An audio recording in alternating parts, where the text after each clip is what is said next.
is it going, everyone? Welcome to another Raid Shadow Legends video. Today, we're gonna test the new Void Ogryn legendary champion.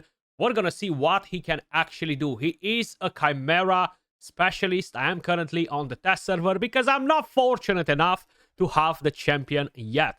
If you pulled him, let me know in the comments down below. He does look absolutely goated. And I'm talking about Klaazag Keyhulk. He does look like a freaking Hulk, though. He looks really badass. I love the turquoise color on his weapon, the shoulders, the head. He looks really, really cool design-wise. Big props. They've done a great job. He's a defense-based champion. He has pretty good base stats, especially very good defense. With the A1, attacks an enemy, transfers all debuffs from the champion to the target before the attack, and has a chance of placing a True Fear debuff for 1 turn. And it cannot be resisted by bosses, which is actually huge because you can build him with no accuracy. You're going to see with the other skills as well, pretty much the same story. With the second skill, Seismic Dissonance, on a 3-turn cooldown fully booked, attacks all enemies twice. After the first hit, has a chance to land defense down and weaken on all enemies for 2 turns. These debuffs cannot be resisted by bosses. After the second hit, has a chance of placing decreased accuracy and decreased resistance on all enemies for 2 turns. And these debuffs, once again, cannot be resisted by bosses. A lot of debuffs right here. This fills in so many trials. It kind of like makes me wonder, should I even use Lydia? But I kind of need to have that fear in, right? Then, with the Midless Muscle, attacks, places a counterattack buff on all allies for 2 turns and an unkillable buff on all allies for 1 turn. Also places a taunt buff on the champion for 2 turns. And if the enemy is a boss, it cannot remove the buffs, which is actually really strong, protected.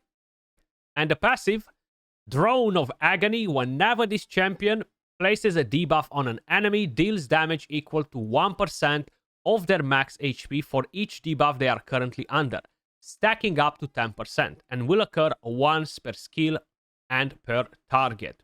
Now, I'm not sure exactly. This means that you use an attack. If it's only one enemy, you're gonna do once the enemy max HP. If you attack it again, you're gonna do it again, right? If you use a skill. It doesn't seem to have like a cooldown. You start the fight, you do it once, and that's about it. Which makes him really solid. If his raw damage is good as well, next to the enemy max HP that comes from here, he could do crazy numbers. But without further ado, let me just quickly show you the build that I have on him. I do have a fairly decent build.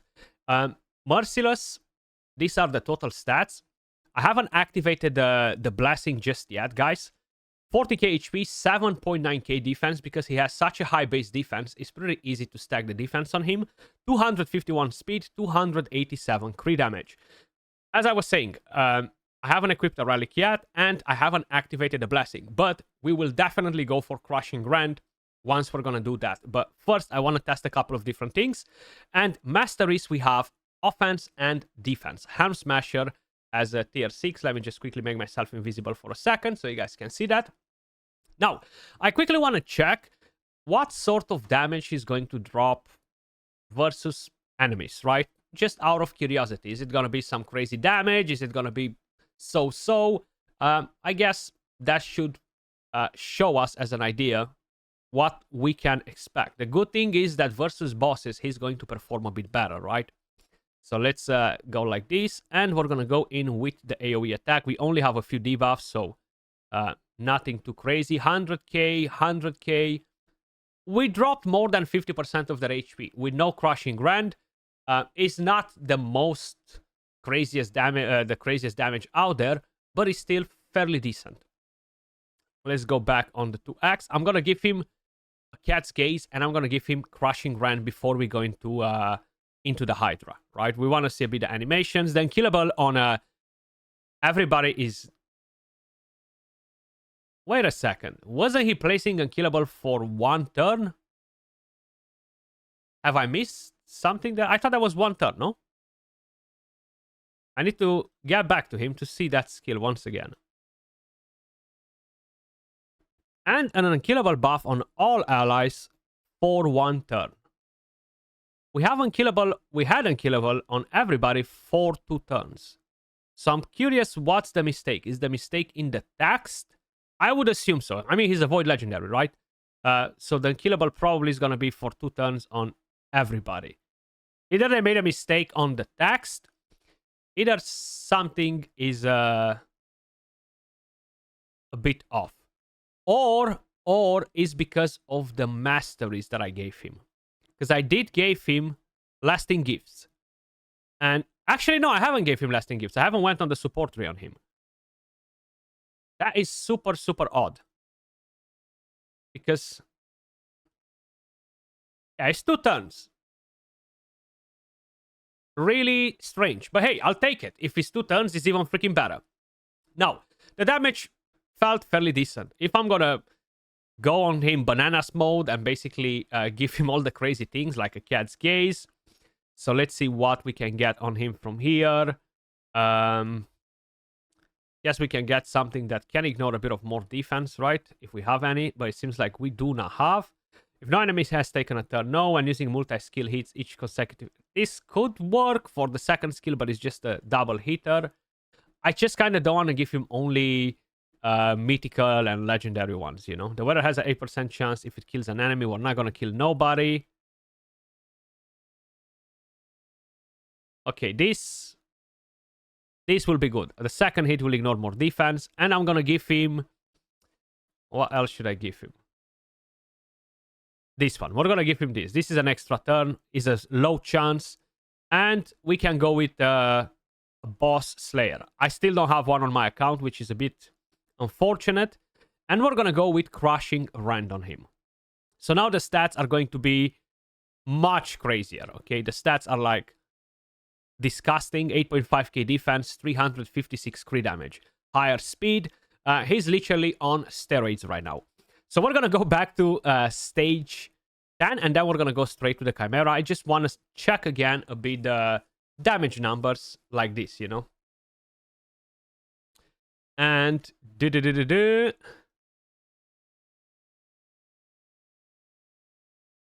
What about now? What about now? 225... I mean, yeah, now we're one-shotting. Now we are one-shotting, but of course... That's with him on steroids. Now, that is a good thing because a lot of the times you might be taking in a new champion and he doesn't perform like this with all of the steroids on him, right? We're going to go straight to Ultra Nightmare.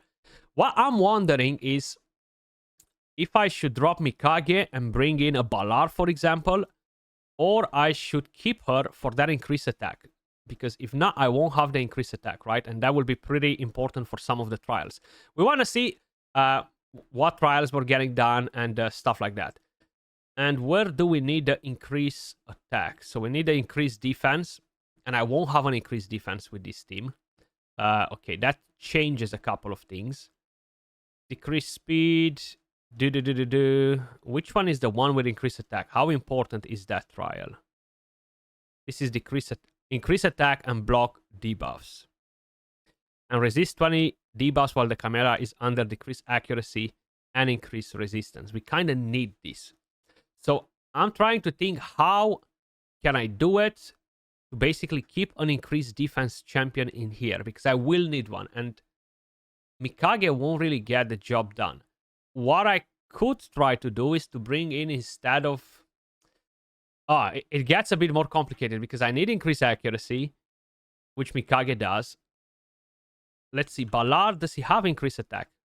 Self-increased attack. If he does have that, we are golden. But I don't recall that part. No, he doesn't have increased attack. And I still need an increased defense. I could bring in an increased defense champion for him. Like, I could try and... let me think a bit about it. I think I'll have to bring in Marius. Marius gives me the increased defense and gives me the increased accuracy too. And I'm going to have to skip on the trial, which is kind of a shame because this trial is literally so good for him because he's going to put the decreased accuracy, right? So this will enable you to get this. But I find it hard to fit in a champion that gives me increased defense and I can have the increased accuracy. If I drop Lydia, I need somebody else for fear. It just gets a bit more complicated. But we're going to go in like this. We're going to ignore that trial. And it's a good thing to see a bit the damage in between him and Marius. Marius is not as powerful in terms of build. So most likely, he's not going to hit as hard. But overall, he might outdamage him because of the multi-hits, right? So let's do that. Hopefully, my Nekmotar is in Affinity Breaker. That will be helpful. So we're going to... Actually, we're not going to buff with that yet. Just going to go A1. We're going to wait another turn. I can do this now. So this will not be removed. These are protected, which is huge, especially versus this boss. Because he removes buffs straight away with the first skill. Now, the more debuffs on the target, the better for us. 178k. I kind of wish I would have kept in Mikage because I had a toxic set on her and that would have been pretty damn helpful. Okay, let's get a healing up and running. And let's see with his skill. 181. Oh my goodness! Have you guys noticed that 1.2 million hit dropping out of freaking nowhere? And we did not even have full debuffs. 2, 4, 6. We had 6 debuffs. And we've done 1 million damage. That was crazy. Now, is it going to trigger with every single skill? And the thing is, the basic skill, I don't think it counts for it. Yeah, it doesn't count. So it needs to be an active skill. Even though it's not specified like that in the passive, it seems like it does need to be an active skill in order to trigger it, which is pretty damn crazy. So the boss managed to get an increased speed. I think we got resisted on Lydia, or I haven't used the skill on Lydia. I'm not even sure what happened. But either way, like this, we're still able to keep up the debuff bar full. So 460k with the A1. Nice. Let's actually get a cleanse. And land a few more debuffs. Let's get rid of that increased speed on the boss, sorry. The boss, once again, will try to remove buffs from us. So now we have 2, 4, 6. Let's see the damage again. 232, 868, 253. And that, of course, not having a lot of buffs on. Overall, seems pretty decent, damage-wise. Like, pretty damn decent. Very curious to see how we're gonna perform till the end of the run. Like, how well we're gonna do, how much damage we're gonna do, and all that. So let's put the buffs. The thing is, now if you're going versus the Viper form cannot steal these buffs from you either, which I think is just so freaking important. I could use Lydia's A3, but I'm gonna save it for the next phase on the boss. So next turn, let's push the thermometer a bit. Another time, thank you, Galatir. A1, 476k. So the A1 is not crazy powerful, but fairly decent. Okay, a counterattack, a brimstone, 174 from the counterattack. How am I not fitting in that freaking block buffs on the boss? What's happening? I thought that I had it before. I could go enemy max HP, not a problem. Just A1, A1 again. Somebody's definitely going to die the boss, and that should be Nekmotar. If everything goes according to plan. A1, Lydia taking a turn. Beautiful. Marius, you're going to take a turn too and mess me up. Everybody's going to mess me up right here. That's why I need to push the thermometer now. Okay. I'm hoping that Galatir won't take another turn before the boss, though. But it might happen. Ah, goddammit. Okay. So it's just that my whole rotation is messed up now with the revive. That's why I was trying to keep it like that, you know. But hey, it is what it is. We're going to buff right now. I'm going to go A1 because the first debuff is going to get transferred anyway. It's a shame that I haven't managed to revive my Nekmo. But we're going to go in like this. Bang, bang, bang. Revive. Extra turn. Thank you. I was going to say, please give me an extra turn to put immunity on. That's beautiful. So now we can start landing some debuffs to get one of the trials down. And that is landing debuffs while under increased accuracy. We have 2, 3, 4, 5, And we are almost done with it. We need literally one more debuff. And this should do it. I still have the unkillable on. Beautiful. So that trial completed. Easy peasy. We have decreased accuracy, decreased resistance on the boss, the fear. We have literally everything that we need. And now we can just start dropping up big damage on the boss. We have the decreased speed. Let's put the leech on as well so we get some more healing back. And the thing is, I've missed how much damage we've dealt with that A2 skill, which is unfortunate, but hopefully we're going to get it back again. Okay, I'm not sure why he went in for the second hit right there, but he did 2 of them. That's good. We have 17 million damage so far. We are definitely getting to the 1 key point. That's not going to be a problem. The main thing is, I don't really care about getting big damage. All I care about is getting a lot of trials done, right? That's my priority all the time. And we are at a point where we gotta block the stuns, which is a lot of RNG, increase crit rate, increase crit damage. So that's something that we will not have available now because we dropped Mikage, which kind of sucks, but hey. If you don't have Final, guys, it's just such a completely different story for the Chimera because she does so many freaking things. She does so many freaking things and is an absolute game changer, that one champion. Okay, we have this skill available. We have 2, 4, 6, 8, 10 debuffs. Let's see the maximum damage. We have increased defense. 280k. And we got 1,071,000. I think we've seen the first hit was over 1.1 million. So if you can drop that much damage, definitely not bad. Okay, the boss failed to kill us. We transferred all of the debuffs. So freaking nasty. So freaking nasty. I mean, this is literally a Chimera specialist, guys. I don't think I want to keep you through the entire run in here because I'm going to manual it all right. And that will take me like quite a bit of time. On the Viper form, you can even do this. A lot of the times, your champions might die in here. And if you're giving them the unkillable, they're not going to die. You're not going to have to deal with the pain that the Viper form brings you. And that's, of course, the debuff. You cannot revive the first time. All of that shenanigans. So all of that is actually gone, which is definitely pretty solid. Now, we don't have HP burning here. Block active skills I can bring. That's not a problem. The problem is that we're going to get locked right here. No HP burn. This is something that we can make happen.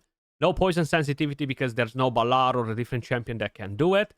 And the decreased attack, increased speed is fine. But the next problem is the lack of increased attack. It's just mainly how you can make the composition of your team. Now, him would be absolutely massive versus this. Okay? Decrease accuracy, increase resist. Actually, we don't have the increased resistance in the team. So no, forget about it. Forget about it. Forget about it. Forget about it.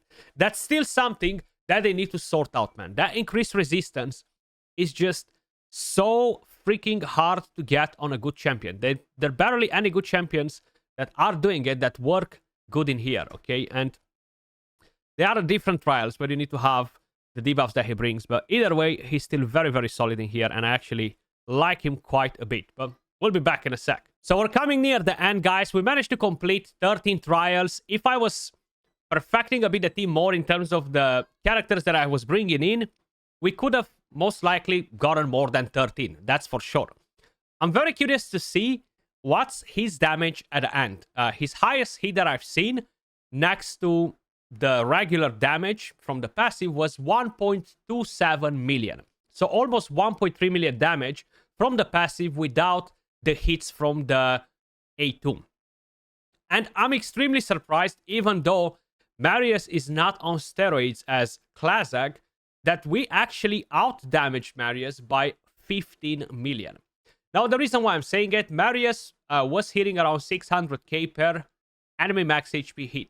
So whenever he was using his second skill, he was dealing 1.8 million damage, which does add up quite a bit, right? But then, of course, the Crushing Rant, the Cat's Gaze on Klaazag added up quite a bit of extra damage. I'm not trying to compare them or anything like that, but for whatever reason in my head, I thought that Marius will still out-damage him, right? Overall, very, very happy with the new champion. I think he's definitely a great addition. I would not mind it at all if I would summon him during a 2x Void or anything like that. I think one of the best choices would be to probably drop Galatir, bring in Sifi instead of Galatir, drop Marius out of the team, and keep in a character that will give you the increased attack to complete more trials, maybe an HP burn from somewhere. It really depends what trials you have on the rotation, what rewards are locked under those trials every single week.